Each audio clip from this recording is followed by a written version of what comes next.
Welcome to the Tesla Power Podcast, the unofficial Tesla energy community, covering solar panels, solar roof, and Powerwall for your home. I'm Aaron Brady. Today, let's talk about meter-mounted transfer switches, the Tesla energy ecosystem, another certified third-party Solarglass Roof installer, and let's compare my brother-in-law's traditional solar system to our Tesla Solarglass Roof with Powerwall. Let's do it.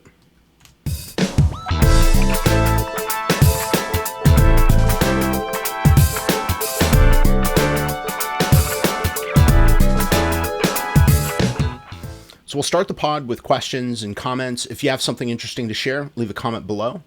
You can call 203-816-5150, or you can email teslapowerpodcast@gmail.com. And today, Bill Gilbrook sends a video referral. Quote, Mr. Sunshine, thanks for drilling down further on DC versus AC coupled Powerwalls. So far, I've only found one DC coupled Powerwall installation on YouTube.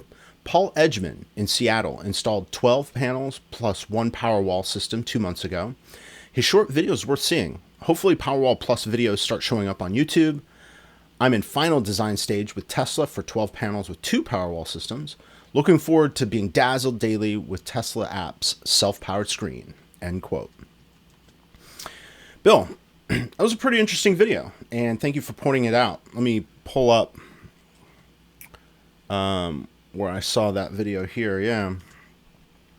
So it took a bit before I could figure out what the caller was that he mentions at about 1 minute and 20 seconds into the video.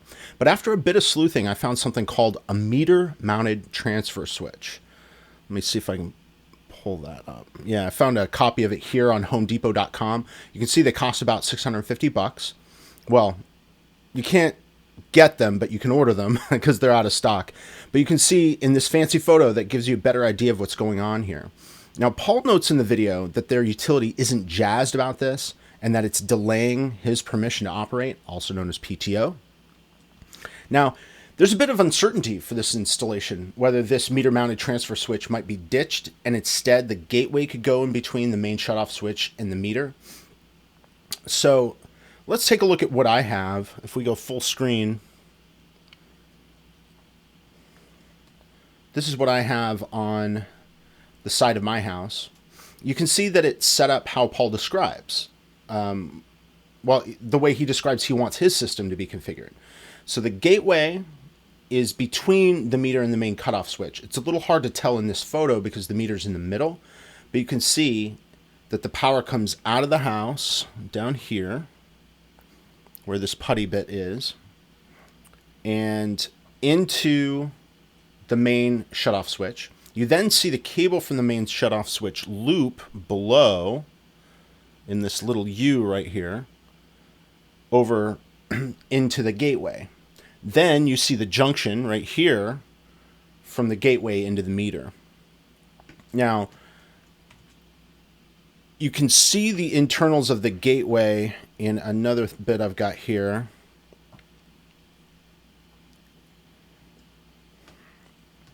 Let's take it full screen. So this is from the gateway manual, and it's showing this is where all the components for your Powerwall for your whole home power system are interconnected. So if all the components are interconnected in the gateway, why would you instead want a meter-mounted transfer switch? You know, the gateway already does all of the switching. Well, the answer is part of what Elon was tweeting about when he noted that each installation was a unique work of art. There are a dizzying number of ways that you can configure your system and install it. So something that I thought was quite helpful was to understand how generators have been connected to houses, because it's essentially what your Powerwall is and your whole solar system. It's a big generator. So I did find this video here. This is 5 ways to connect a generator to your house, and he covers all of these different things. I put a link below. So this great video, it shows 5 different ways to interconnect with pluses and minuses for each of those different options. So, of course, Tesla is trying to simplify and lower the cost. So they're guiding Paul toward the meter-mounted transfer switch, which is a slimmer line, lower cost item. Now, the core issue here is that not all regulators will allow all types of equipment or configurations. So let's pull up that Powerwall user guide.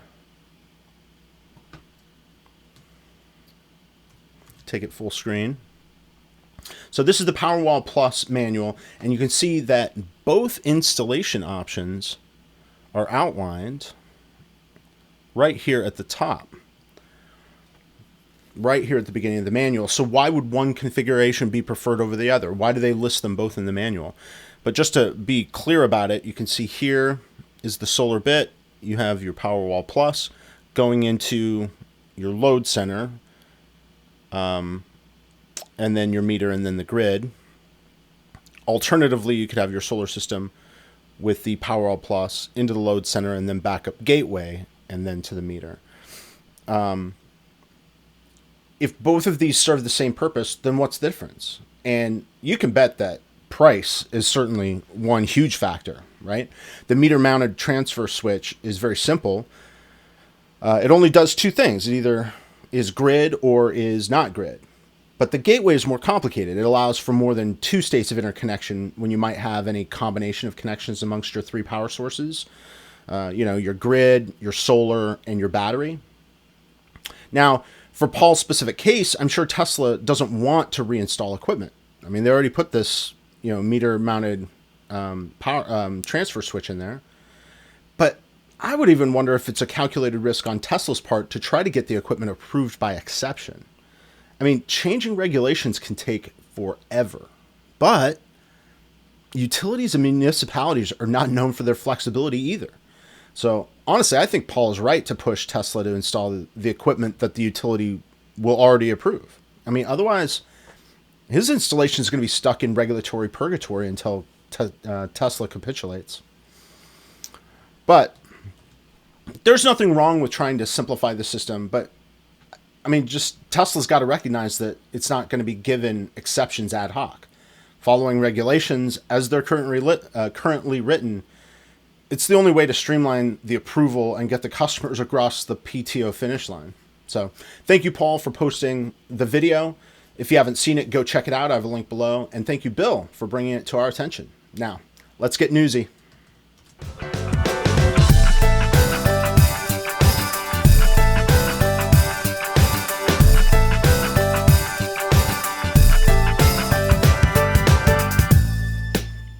So it looks like Tesla is trying to find a way to play nice with third-party installers again. Electrek reports that Tesla is now offering third parties the full Tesla energy ecosystem for them to resell while providing their own installation services. These third parties would provide their own installation services. Quote, inspired by Tesla's partnership with third-party roofing companies for solar tile installations, the move aims to accelerate Tesla's energy expansion, end quote. Now, if Tesla wants to truly accelerate the transition to sustainable energy, they're going to need to play nice. There isn't a way for Tesla to scale the labor fast enough, and the third-party installers are already established. Now, Fred Lambert, the author of this article, speculates that the introduction of the Tesla inverter makes this whole thing possible. Of course, now the inverter is also a gateway and is bundled with the Powerwall, so they're doing even more bundling to try to make this even more streamlined, even more of a streamlined offering. So adding the panels fits the new business model, right? Where customers, including third-party installers, must purchase solar and Powerwall together. I don't know. It takes it to the extreme. Customers and third-party installers must purchase the whole ecosystem from panel to meter. I don't know. I can broadly support this, as equipment manufacturing is Tesla's forte. They're not really paragons of, labor allocation. We've seen that with the solar roof rollout.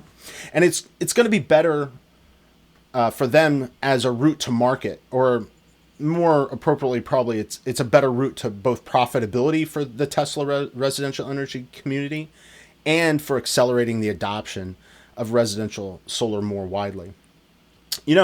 I am particularly interested in what Joe Orty at SolarSurge will think about this news. His target market is more preppers and independents, and you'll see that he's more interested in high-capacity AC coupled batteries with options for solar production. He doesn't want to be stuck with just one panel provider. And he doesn't want to be stuck with one inverter or one transfer switch. In fact, he sometimes installs gas generators in addition to solar, depending on the energy needs and level of independence demanded by his customer. And, other third parties have similar needs for flexibility, to provide for those kinds of niche solutions. And, often they're more profitable system solutions, and these need to be tailored to the objectives of each customer. So I fully support this. Demand should drive the market. Supply shouldn't drive the market. Although, it's a collaborative thing. But I think Tesla will ultimately capitulate and offer each portion of the system independently, for this very reason. The market's going to demand it. But if we're going to be honest, batteries are going to be the constraint for many years. And if that's the limiting factor driving Tesla's business model, then, honestly, it's probably going to be many years before Tesla will need to change their business model to meet those market demands. So later in the article, let's take it full screen, scroll down a bit. Fred even calls out the, down in Electrek's take, he calls out the relative success Tesla's had with third-party installers of the Solarglass Roof. So he pulls out a quote right here. Working with Weddell & Sons Roofing has been a great collaboration for accelerating Tesla solar roof installation. It's a lot of work, as tens of millions of homes need solar roofs. If you're a roofing company, please consider adding Solar Roof to your offerings, end quote.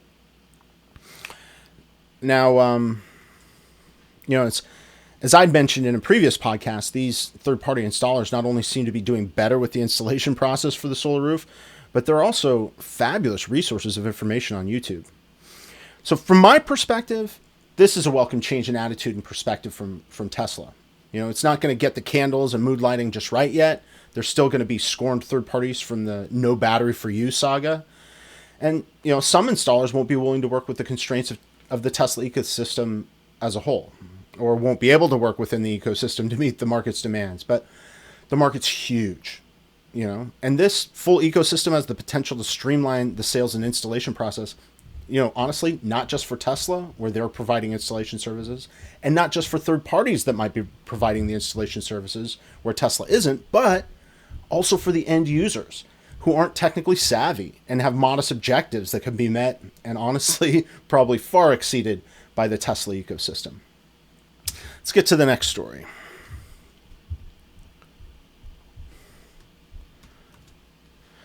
So I'm not generally one for sponsored content, but the announcement of a newly certified Solarglass Roof installer is newsworthy. So Gephardt Daily runs a sponsored article on legacy roofing in Utah.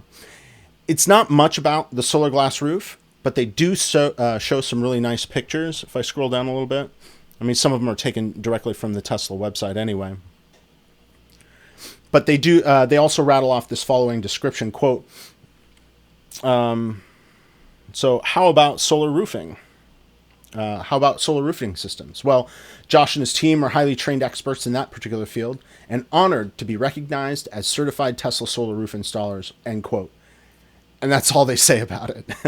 I have some things to add here, though. Because Tesla is such a powerful brand, small businesses like this will be using Tesla to raise their queue. And it's going to work. The point here is that this green tidal wave that Tesla is pushing is going to be good for many, many businesses and will make many careers as it pushes through the next decade. If Tesla gets on board with my idea to sell the glass roof only, I think it can be even better for Tesla and third-party installers beyond strictly solar or green energy solutions even. And that's that for the news this week. Let's see how much better our Solarglass roof system is than my brother-in-law's solar panel system right after this pop ditty.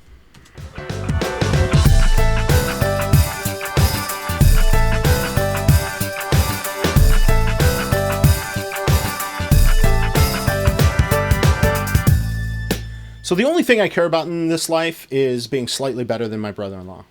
It's not a competition, but there's no way I'm going to let his stuff be cooler than my stuff. When he first got solar, like all of us, he was completely obsessed with monitoring the system. He was checking production, admiring his low electricity bills, and rubbing them both in my face, which was great. I could see what bar I needed to get over to be just an teensy bit better when I was ready to make my move to solar. Now, it was kind of genius how he got me to torture myself by sending me the public link to monitor a system. I mean, that way he didn't even have to bring it up. I would just go check on my own to see how much money he was saving on a nice sunny day. But let's check out his public portal. So you can see here, this is the web page. In fact, let me take it full screen.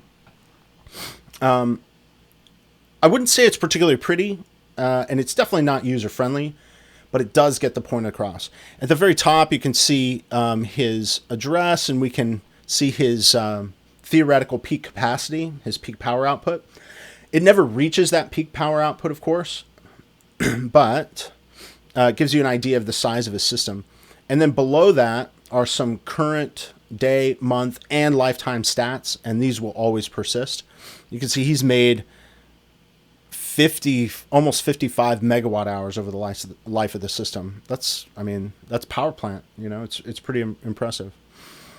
In the main pane, it'll auto scroll between weekly numbers and his daily production curve. Often this won't work, and it just gets stuck in a loop of reloading the weekly numbers, which is a real bummer, honestly. You know, especially if I want to compare production curves of our solar system with his solar system during the day. You can see right now that it is working. We're right at the beginning of the day, so we're just seeing a vertical line as the solar system is starting to produce some energy. Now over to the right, we're going to see the weather here, and it's going to auto scroll between this and a photo of his house. And just above that are a couple of statistics to tickle your environmental fancy. It shows CO2 emissions saved in pounds, and it shows equivalent number of trees planted. So it looks like he's working on a small forest there with 635 trees planted. I mean, it's adorable, right? When the photo comes up, you'll see the front panels are all black. You know, like many, he opted for the less efficient all black panels for the front of the house. And then he put the more efficient white lattice panels in the back of the house. And, you know, it looks fine. Honestly, I don't even notice them when I go over there anymore. You know, I always had it in my head that it would be an eyesore and offensive. But like all things consistent in your life, it faded into the background and out of existence. So if I were only motivated by money, I would have done standard solar panels for sure. But I'm so vain that I know this song is about me, and that song is sung by angels while light from heaven glistens on my sexy ass Solarglass roof. So here's the familiar app. Let me get that pulled up. So I say familiar because it's the Tesla app. And of course I need to go to the home energy window on the Tesla app. So keeping up with me? Nice.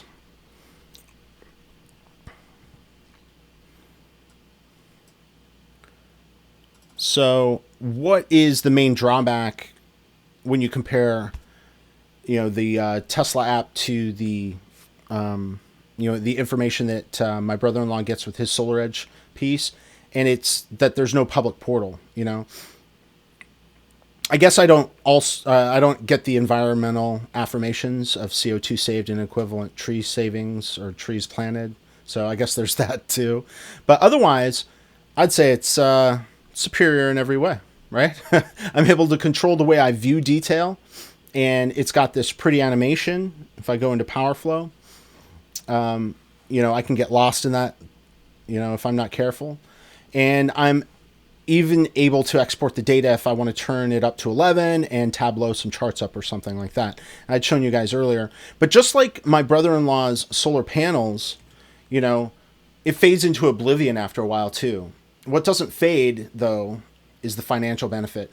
We both get those electricity bills every month, and it's a kind reminder of why it was such a good decision to go solar, in addition to the environmental reasons, of course. But how do you think the two are stacking up, One thing that was very interesting to me was the efficiency of each system during low sun and high sun days. And I've been taking screenshots of solar production curves from the two solar systems when I can get his system to display it. Let me see if I can pull some of those up right now.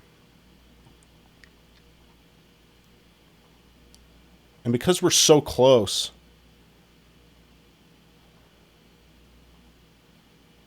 yeah, they end up looking really similar. Let me take it full screen.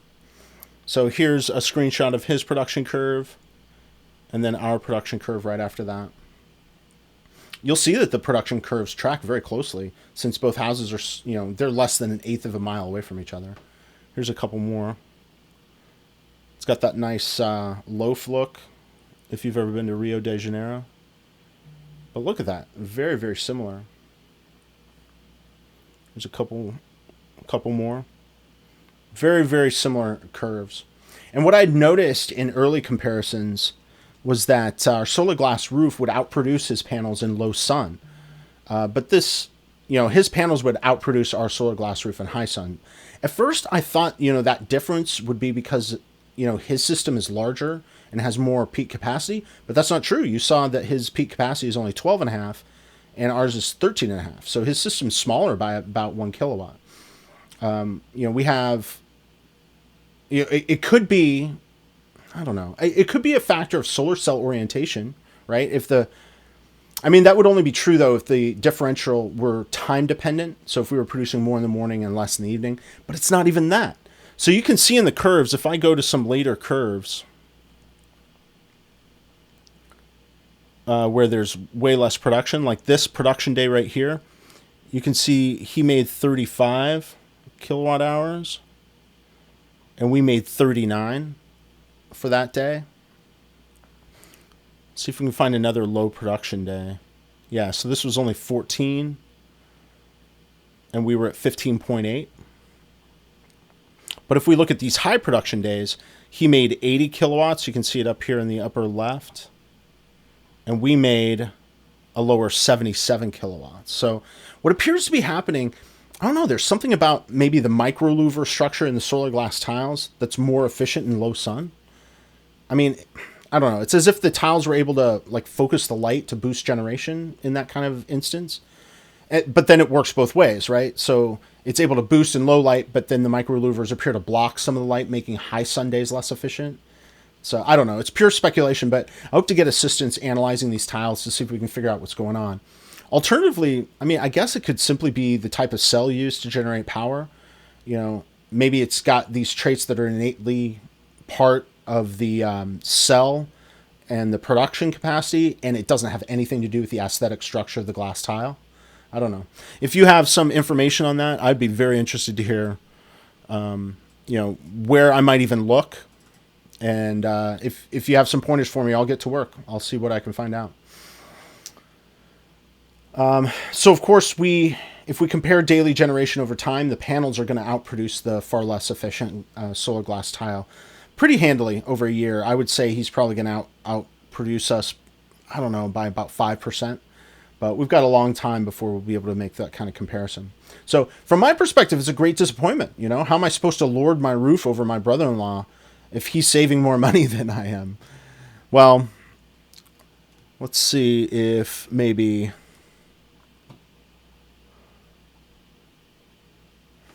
this is how. If we were out of power for 5 days last year, and his panels didn't do jack squat for him while the grid was down.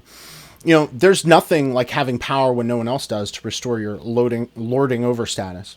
It's true that the panels are a more sustainable option.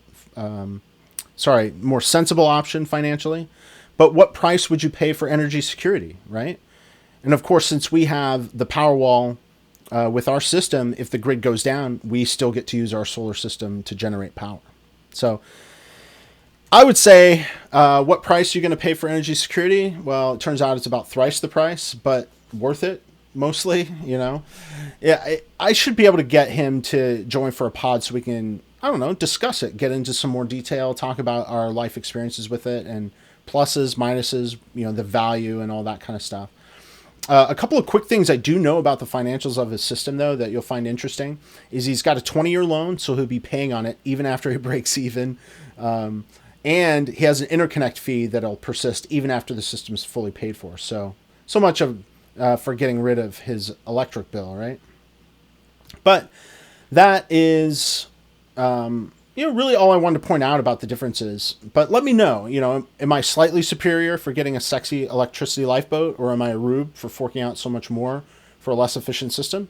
Do aesthetics or energy security factor in when considering the best solar system for you? Duke it out in the comments. And that'll do it for episode 15 of the Tesla Power Podcast, the unofficial Tesla energy community. I'm Aaron Brady. My referral code, ts.la/Aaron62310. Go save a few bucks or get some free supercharging. And let's do this again in the next video.